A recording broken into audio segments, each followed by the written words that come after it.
pour aller plus loin sur le sujet, nous retrouvons notre confrère Igor Kourachenko, correspondant de RT en français. Bonsoir Igor. Bonsoir et merci pour l'invitation. Alors nous venons d'apprendre par votre média que la France tente une déstabilisation contre les pays de l'AES. Comment cela s'est fait concrètement? Oui, alors hier, le service russe des renseignements extérieurs a publié un communiqué où il a parlé des tentatives de la France de déstabiliser la région, mais aussi d'avoir une revanche politique en Afrique. En effet, on voit une certaine baisse de l'influence française en Afrique et moi-même, j'ai fait pas mal de pays africains et dans mes échanges privés et publics avec les responsables africains, avec les gens ordinaires, avec le milieu d'affaires, eh bien, on constate le manque de la volonté de la France de coopérer sur la base gagnant-gagnant. Et ça se voit presque dans tous les domaines, mais au-delà de cela, il faut dire que c'est en fait l'écho du passé colonial, car vous savez qu'actuellement, ce passé colonial n'a rien à voir avec la réalité et on voit bien que les pays africains aspirent à une indépendance totale, à avoir une souveraineté pleine et assumée. Je pense que votre pays est un bel exemple, mais au-delà de cela, il faut dire aussi que beaucoup de pays, notamment le vôtre, le Mali, le Niger, le Sénégal, le Tchad, ont demandé le départ des troupes françaises. Puis on voit aussi des manifestations anti-françaises dans certains pays africains.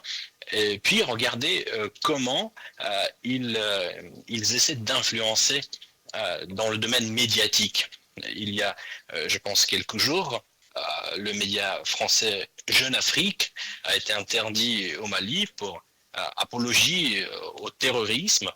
Et puis vous savez aussi que RFI, France 24 ont été interdits dans certains pays africains. Et je vais vous dire aussi un exemple absolument affreux, c'est que la chaîne franco-allemande Arte a pénétré illégalement sur le territoire malien pour faire un documentaire. Et ils ont présenté les terroristes comme les combattants pour la liberté. Bien sûr, on ne fait que condamner ces tentatives de la part de la France. Alors, est-ce qu'on peut faire le lien entre cette volonté déstabilisatrice avec la récente attaque de l'aéroport de Niamey?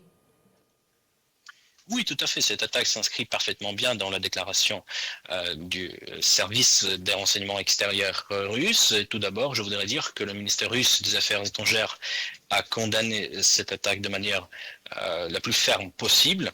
Et puis, je pense que le président nigérien a dit qui se cache derrière cette attaque et parmi les acteurs étrangers, on y voit bien sûr la France. Mais je pense que c'est clair pour tout le monde.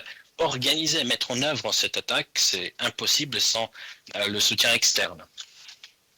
Alors, quel intérêt pour la France, par exemple, de participer à l'assassinat du président Traoré dont il était question dans le dernier coup d'État déjoué au Burkina Faso?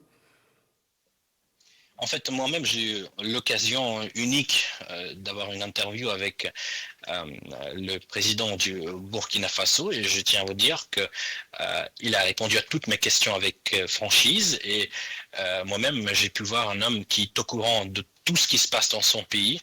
Il maîtrise parfaitement bien la situation et bien sûr, c'est quelqu'un qui défend les intérêts de son pays. Bien sûr que pour la France, ce n'est pas le meilleur candidat.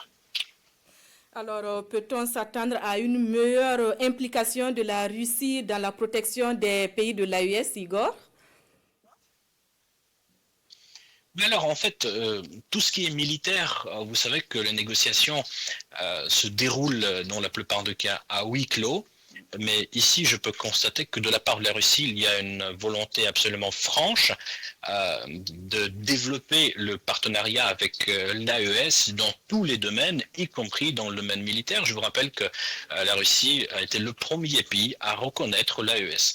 C'est un geste qui en dit long sur les intentions de la Russie et sur la bonne volonté de la Russie. Alors, face à ces tentatives de déstabilisation, quelles sont les marges de manœuvre des pays de l'AES à votre avis, Igor?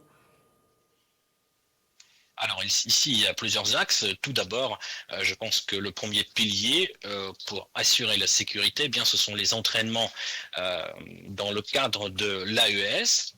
Mais ici, on peut mentionner aussi le soutien externe et la coopération militaire avec les pays à qui l'AES fait confiance. Merci Igor pour toutes ces précisions. Je rappelle que vous êtes le correspondant en français de Russia Today, média qui a relayé les manœuvres déstabilisatrices de la France en Afrique.